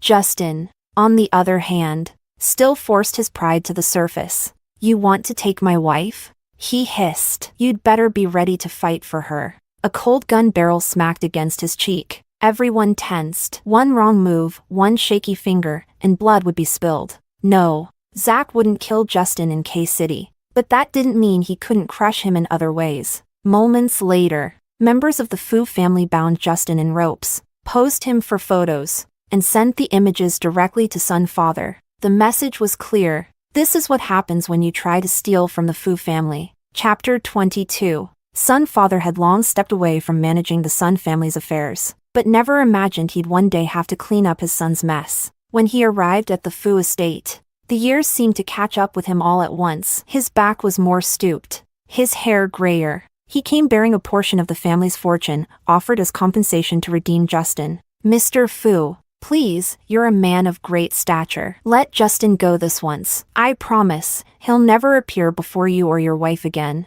Justin watched his father bow before Zach, rage simmering beneath his skin. This incident had thoroughly shamed the entire Sun family in K-City. But at the same time, it cemented the Fu family's power. After years of silence, they had returned, more dazzling and unstoppable than ever. From that day forward, everyone in K-City's elite circles remembered two things. The Fu family was untouchable. Their esteemed lady of the house was Luna, the same Luna who had once fallen with the bankrupt Lin family. Now, when people spoke of Luna, no one mentioned Justin anymore. Their names, once inevitably linked, were separated forever. Seeing this, Zach was finally satisfied. Though Luna remained unaware of the small ways Zach had shaped the narrative, he was quietly watching, ensuring she would never again be associated with Justin. Paul, the bothersome second uncle that had scurried around K-City like a roach, was swiftly handled. With him gone, things quieted again. Luna assumed this was the danger Zach had once warned her about. "So now that it's over, can I leave the Fu estate for a while?" The luxury and order of Fu's household still made her uneasy. Months of surviving in a foreign land had trained her to always stay alert, to never grow too comfortable. The calluses on her hands weren't signs of hardship anymore. They were her anchor, a reminder to remain grounded. But Zach's gaze darkened slightly at her question. "Not yet." Paul was nothing, just an appetizer. His tone was serious, the corners of his lips tight. "During this time, you can work remotely, or let my people accompany you when needed. Once the dust truly settles, I'll give you your freedom." Seeing his grave expression, Luna didn't argue further. A quiet anxiety settled over her, and sure enough, the next day, Zach was gone. He left no details about where or what for, so Luna focused on what she could control, caring for herself and the baby. She began making tiny clothes, sewing each piece with patience and care. Her belly grew rounder by the day. She stopped going into the studio and worked from home instead. Fu's estate fed her well, and slowly, she regained some of her old glow. Her cheeks had filled out. Her skin brightened. Bit by bit, she began to look like the former Miss Lin of K-City again. Luna rarely thought about Justin anymore. She believed he had finally drifted far from her life. Until she started receiving packages. The first day, she received a jar of folded stars, the same ones she had made for Justin when they were young. Inside each star was one of her childish wishes, every single one about him. She stared at them for a long time. Then, without hesitation, she burned them. Wishes that had lost their meaning, didn't deserve to exist. The second day, a new jar arrived, this one folded by Justin himself. The paper was fresh, the handwriting recent. Luna didn't even bother opening it. She burned that too. The third day, the fourth, and every day after, more items came. Each one was a memory, a relic of the love she'd once poured into him, now being desperately mirrored back. It was clear, the emotions Justin had ignored for so long, he was now trying to repay, piece by piece. But it was too late. Chapter 23. A month had passed, and Justin was still sending things to Luna. That day, she received another item, a photo. For a moment, Luna stared blankly at it, a flicker of trance flashing through her expression. Was her love really so obvious back then? In the photo, the younger Luna smiled brightly, her eyes filled with admiration, completely focused on the cool, aloof boy in front of her. Clearly, even if Justin had never reciprocated, he had always known. He had always known, and yet chosen to ignore it. Luna didn't feel touched. Only grief. Grief for her old self, the girl who once gave everything to someone who never wanted her. "Enough," she said quietly, turning to Oliver, Zach's trusted aide. Now stationed to protect her, she added, "From now on, don't let Justin's things through." She tore the photo in half and tossed the pieces into the fire. Flames curled around the edges. That smiling girl with hope in her eyes was reduced to ash. In truth, it had been Luna herself who allowed the packages through up to now. She had wanted to see how far Justin would go. At first, She'd still had the energy to evaluate his sincerity, to weigh his remorse. But now? She couldn't even be bothered to open the boxes. The memories, the gestures, the repentance, they all meant nothing. Oliver accepted her order. From that day on, Justin's packages never made it past the gate. At his end, Justin stared at the growing mountain of undelivered boxes, each one a piece of a past he was desperately trying to rebuild. Had she seen them? She must have. But why? Why had she never responded? Justin sat there, hollow and despondent. He had thought, naively, that if Luna just remembered the old days, their history, their bond, she would soften. After all, they had known each other for over 20 years. Zach couldn't compete with that. Laura had paid her price. He had repented. Wasn't that enough? But for Luna, it wasn't. Not even close. Justin had suffered for a few months. Luna had suffered for years. Then, one day, Justin's phone lit up. It was a message from Luna. "I've thought it over. If you really want forgiveness, go overseas. Experience everything I went through. Only then will I forgive you." The moment he read it, Justin froze. Overseas? He couldn't even imagine it. After sending Laura to her so-called relatives, he had barely heard from her again. Just a few days in, she had sent desperate pleas for help. Then, silence. Even Justin had eventually tracked her situation down, just enough to know it wasn't survivable. He couldn't picture himself enduring that. Hands trembling, he dialed Luna's number. The line connected, but when he heard her voice, he faltered. Several seconds passed before he could croak. "Luna, anything else? I can do anything, but not that. Please." On the other end, Luna let out a low, cold chuckle. "Didn't you say you'd do anything for my forgiveness? All I'm asking is that you live what I lived. You sent Laura there, what? And now you can't go? Do you really love me, Justin?"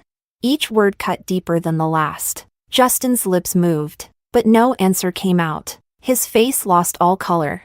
I didn't mean, it's not that I don't want to, just. That kind of place, no one makes it out whole. Not even me." Luna laughed. The kind of laugh that wasn't laughter at all, just pain and irony. Chapter 24. Look, you said it yourself. What happens abroad isn't something just anyone can endure. So tell me, why do you think that after everything I went through, I could still love you like nothing ever happened? Luna's words left Justin utterly humiliated. She let out a mocking laugh and hung up the call. Justin stared at his phone, lost in thought, with a bitter weight sinking in his chest. It wasn't that he didn't dare face it all, it was that he still bore the responsibility of the Sun family. If he left, what would become of the Suns? And if he couldn't return, what future would they have?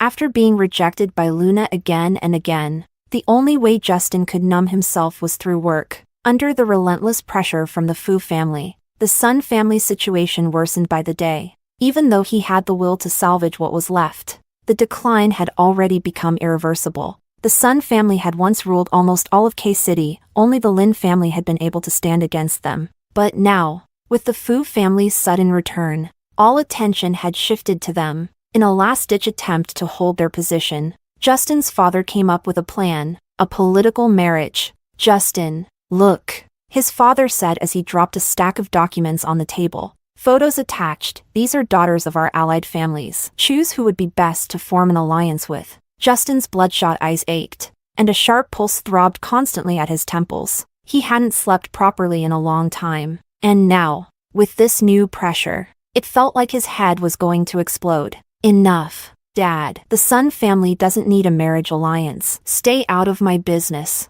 He didn't even glance at the documents. His eyes remained fixed on the file in his hands. At his response, Justin's father snapped. "Justin, the Sun family isn't what it used to be. Luna is already married to someone else. What are you waiting for?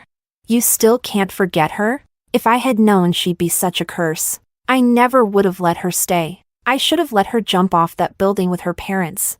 Blinded by rage, Justin's father didn't even realize what he had just said. The moment he caught the razor-sharp look in his son's eyes, he fell silent. It took a few seconds before he realized he had said something he shouldn't have. Instinctively, he looked away and licked his lips uncomfortably. I never should have let her live in this house, would have spared us all this trouble. His excuse rang hollow. Justin had already sensed that something didn't add up. Dad, what really happened to the Lin family? Did you have something to do with it? His heart sank deeper with every second. Everything felt more and more suspicious. If his suspicions were right, then he didn't even dare to imagine what would happen if Luna found out. Would she hate him?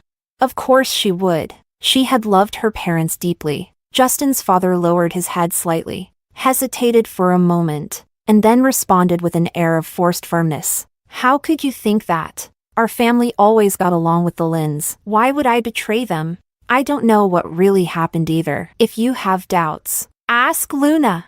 He diverted the conversation instinctively. That's enough. I came here today so you could choose who you're going to marry, not to talk about nonsense. And if you don't pick, your mother will decide for you.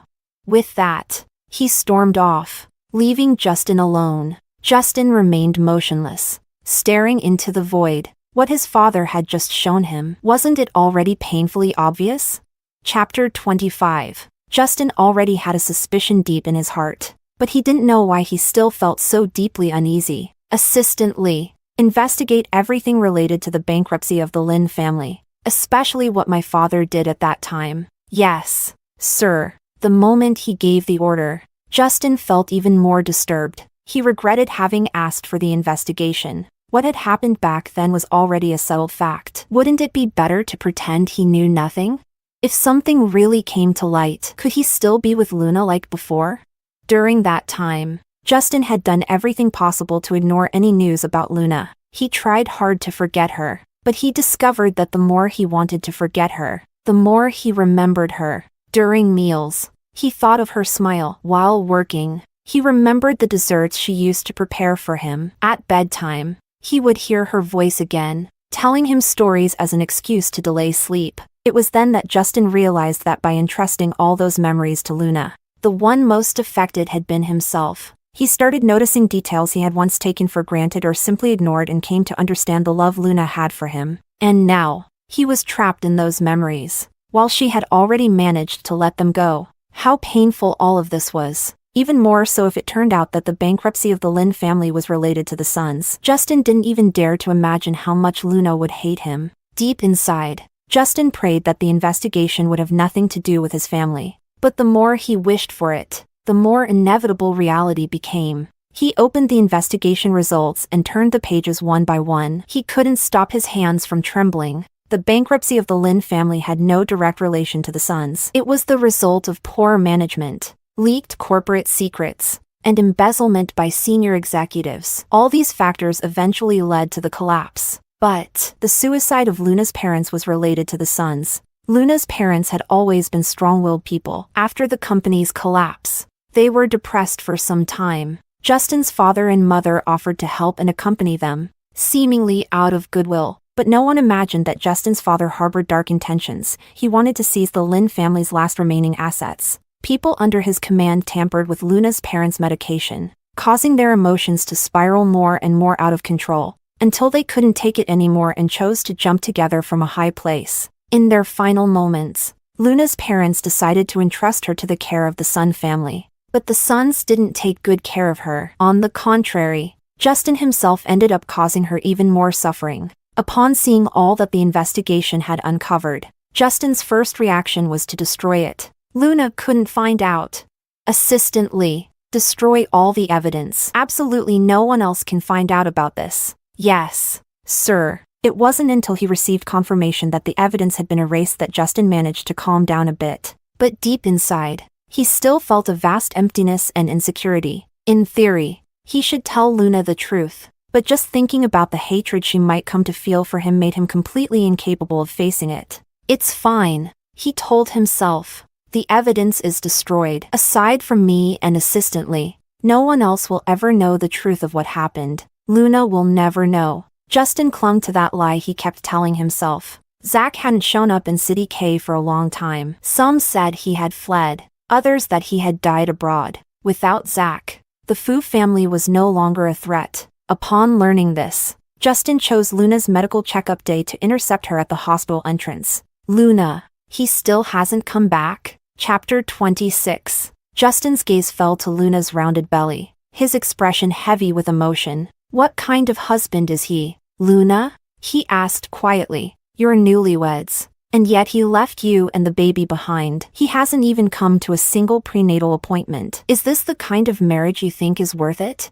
Luna didn't respond. She simply sidestepped, intent on walking away. She wasn't upset. She had known all along Zach had important operations to carry out. He might not return for a long time. And in the meantime, she was well taken care of. Fu family members were always by her side. Fu mother treated her like a daughter. Zach's absence didn't scare her. It didn't hurt her either. But Justin still trailed after her, refusing to let go. Let me go in with you for your appointment, he offered softly. He didn't fulfill his duty as your husband, but I won't let you face this alone. That won't be necessary. Luna's voice turned cold. She couldn't understand why Justin still insisted on inserting himself into her life. Had her words been not cruel enough? She halted and looked straight at him. Mr. Sun, we have nothing to do with each other anymore. If you continue following me, my security will make sure you understand the consequences. Without waiting for a reply, Luna walked into the OB office. Today was a major checkup. Her due date was approaching. And after this, she'd be staying in the hospital for monitoring. But when she stepped out and headed toward her assigned room, she saw Justin again, standing at the end of the hallway, shadowed by the dim light. She couldn't see his expression clearly, but she didn't care. Zach hasn't come back for this long, Justin said suddenly, his voice steady and low. Don't you know something's happened to him? He walked forward, slow and deliberate. I heard he was seriously wounded overseas. There's a good chance he might not make it. You're really planning to wait for him forever? What if he dies? Smack. A clear, sharp slap rang out in the corridor. Luna's palm had swung clean across Justin's cheek. Enough. You said it yourself. It's just hearsay. I'm part of the Fu family. Don't you think I'd know better than you what's going on with him? Justin didn't flinch. Instead, he let out a low chuckle, brushing the side of his face. I'll wait, he murmured. Wait for the day you finally come back to me. The Fu family is a den of wolves. That child might be their only heir. Can Zach really protect you? Keep you safe? You know it as well as I do, here in K-City. The only one who can protect you is me. With that, he turned and walked away, but not before casting one last lingering look in Luna's direction. The moment he left, Luna's mask of calm cracked. She turned to Oliver, heart pounding. Oliver, is it true? What he said about Zach, did something happen to him? Oliver's expression didn't budge. His tone remained perfectly composed. Please rest assured, madam, sir will be fine, for now. Your priority is to take care of yourself and the child. But Luna wasn't truly reassured. No matter how many times they told her Zach is fine, she could feel it. Something was wrong. The atmosphere around her had changed. The guards around her were tighter. Everyone walked with urgency. Faces were graver than usual. When she asked, they all gave the same answer. Just extra caution for the baby's safety. But Luna knew better. She didn't ask further. She didn't resist. She was pregnant, vulnerable. If she ran out recklessly, and something did happen, she'd never forgive herself. So she stayed, and let the tests and checkups continue. Day after day, waiting, praying. Chapter 27. As Luna's due date crept closer, her unease only deepened. Something about the silence, the waiting, made her heart race in foreboding. It's fine, she told herself again and again. Everything will be fine. But on the eve of her due date, the first sharp pang hit. Her stomach cramped violently, painful, rhythmic. She knew instantly, it was time. A flurry of people surrounded her, helping her onto the gurney and into the delivery room. Doctors and nurses moved swiftly, reassuring her in calm voices. But the contractions came hard and fast. Each wave of pain broke over her like a crashing tide, and sweat beaded on her brow. Then, in the chaos, something strange. A nurse, one Luna didn't recognize, approached with a syringe. She wasn't on the assigned staff roster. Her presence was odd, and the moment Luna caught sight of the glinting needle, something inside her screamed danger. She wanted to speak, warn someone, but she had no strength left. Her voice was a hoarse whisper. Nurse, Don't. The others, too focused on delivering the baby, didn't notice anything amiss. The needle inched toward her arm. Then, a sharp crack split the air. Glass shattered. The syringe exploded in the rogue nurse's hand. Blood spilled down her wrist. Chaos erupted for a moment. But the doctors quickly refocused. The priority now was the delivery. The baby was coming. In the shadows of the room, someone had intervened. Someone had protected her. Zach. When Luna felt the presence in the corner, her anxious heart finally settled. Moments later, the baby's first cry pierced the air. A healthy boy. Luna smiled through the tears, exhausted, relieved, before slipping into unconsciousness. In that corner, Zach was gasping for breath, leaning heavily against the wall. He was badly injured. His body was barely holding together, but he had made it back. He saw his child born. That alone made the pain worth it. Zach dragged himself from the room and returned to his own bed, taking painkillers and silently enduring. The overseas operation had nearly cost him his life, but he was still standing. And for the first time, he wanted to recover. Not just survive. Heal. So he could be by Luna's side. So he could be a father.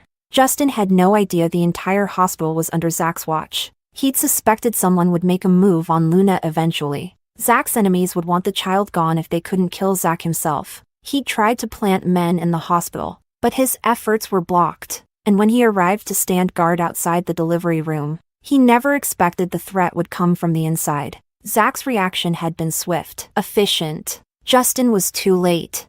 When Luna woke up again, she turned to see Zach sleeping in the small bed beside hers. The sight overwhelmed her. Tears sprang to her eyes. She blinked rapidly, trying to keep them from falling. Zach stirred. His sleep was light. The moment he saw her, his sharp gaze melted into a soft warmth. "How do you feel?" he asked, voice low and rough. "Still in pain?" Luna shook her head weakly. "Where's the baby?" she asked, panicking when she realized the crib next to her was empty. Her chest tightened. Had something happened? Tears welled in her eyes again as she struggled to sit up. Zach instantly pushed through the searing pain in his own body and reached for her. He wrapped her in his arms, gently pressing her back onto the bed. "It's okay," he whispered against her hair. "The baby's fine. Your mother took him with the nurse for some tests. He'll be back soon." Luna exhaled, her tension ebbing slowly in his embrace. They were safe. The baby was safe. And Zach had come back. Chapter 28. Luna clung tightly to Zach, deeply inhaling the calming sandalwood scent on his body. Her sense of smell was sharp.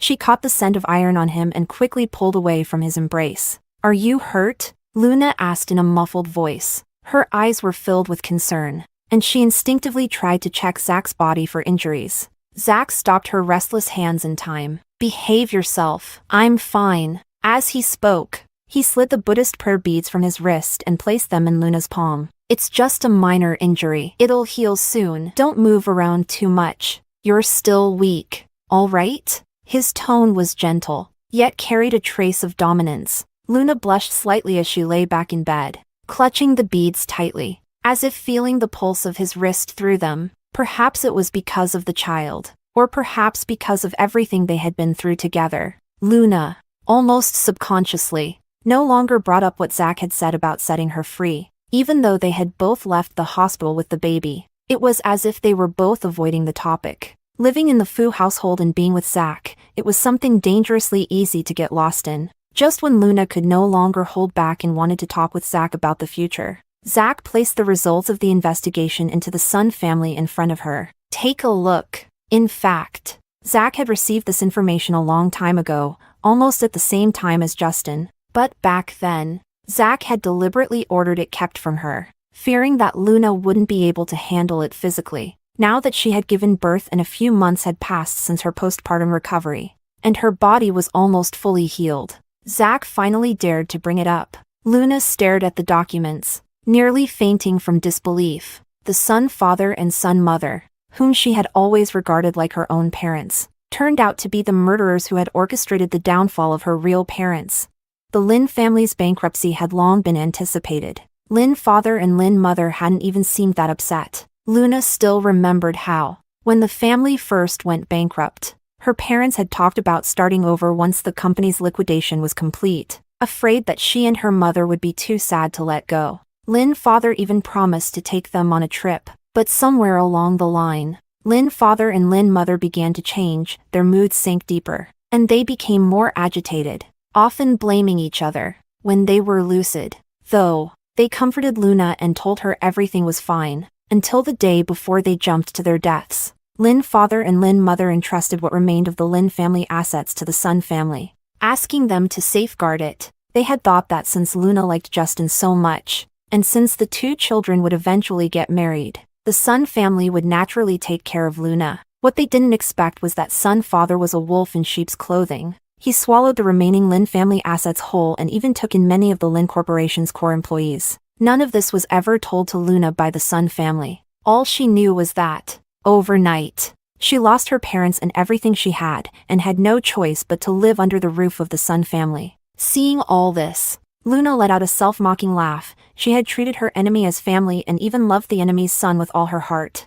The mere thought of it made her heart ache with regret. After a long silence, she finally calmed down and said lightly, "Zach, help me. I want revenge." "All right." Zach curled his lips into a satisfied smirk. He wasn't afraid of Luna turning dark, he only worried she wouldn't go dark enough, wouldn't be ruthless enough. Chapter 29. Luna's Revenge, compared to Zach's methods, was so mild it almost seemed insignificant. Zach ordered that Sun's father and mother be administered the same kind of drug they had used years ago. It didn't take long before they began to show signs of mental confusion, with episodes of emotional outbursts followed by memory lapses. They forgot everything they had said or done during those episodes. Justin understood immediately. They knew. His face turned completely pale. Zach had returned victorious. At that point, the Fu family dominated almost all of City K, and their influence abroad was even greater. Zach had no mercy. If he truly wanted to destroy Justin's parents,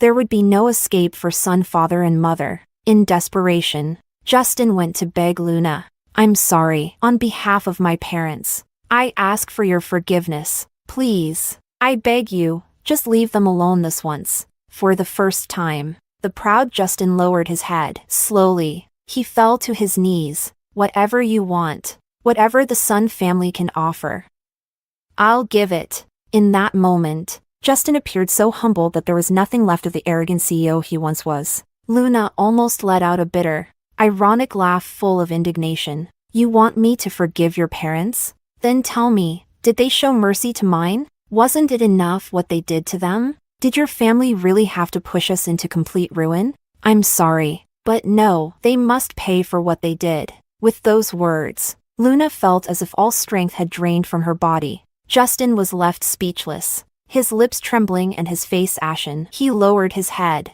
burdened by a regret that was now useless. Before leaving, he placed on the table all the assets the Sun family had obtained from the Lins, as well as a significant portion of shares from SS Group. Luna looked at the documents. There was no joy in her heart, only deep pain. And yet, she was lenient. She asked Zach to stop administering the drugs to the sons. She only used the evidence to have Sun's father arrested through legal means. Zach offered no objection. That was Luna's decision. But inside, he knew that between Luna and Justin, there was nothing left. And that left him fully satisfied. With that abyss of blood and hatred between them, Justin could never come close to Luna again. "Luna, do you still want me to set you free?" Zach knew it wasn't the best time to bring it up, but he couldn't wait any longer. Luna remained silent for a moment, then smiled with quiet resignation. "The Fu family is fine. I like it here." In the Fu household, Luna was still free. She could do whatever she wanted, without feeling imprisoned by her child, without feeling like a parasite. She wasn't a burden or a decoration. She was an essential part of that home. Luna had heard stories about Zach's past, how he used to disregard life and death, as if nothing mattered. But now, he had attachments. He had weaknesses. Zach held her tightly against his chest. "Having you is the greatest honor of my life." With all his sins weighing on him, Zach had never imagined he could live a second half of life filled with such happiness. Justin attended Zach and Luna's wedding, impeccably dressed, hidden in a corner, ignored by everyone. City K was now completely under Fu control. Justin made his decision. He would leave. taking his mother with him. Long after, in City H, a new influential figure emerged among the elite. Many powerful families tried to get close to him, even proposed marriage alliances. But this so-called Mr. Sun seemed to have a single, untouchable figure in his heart. He showed no interest in any woman. It was said that, when he drank too much, he always murmured the same name through his tears. Luna.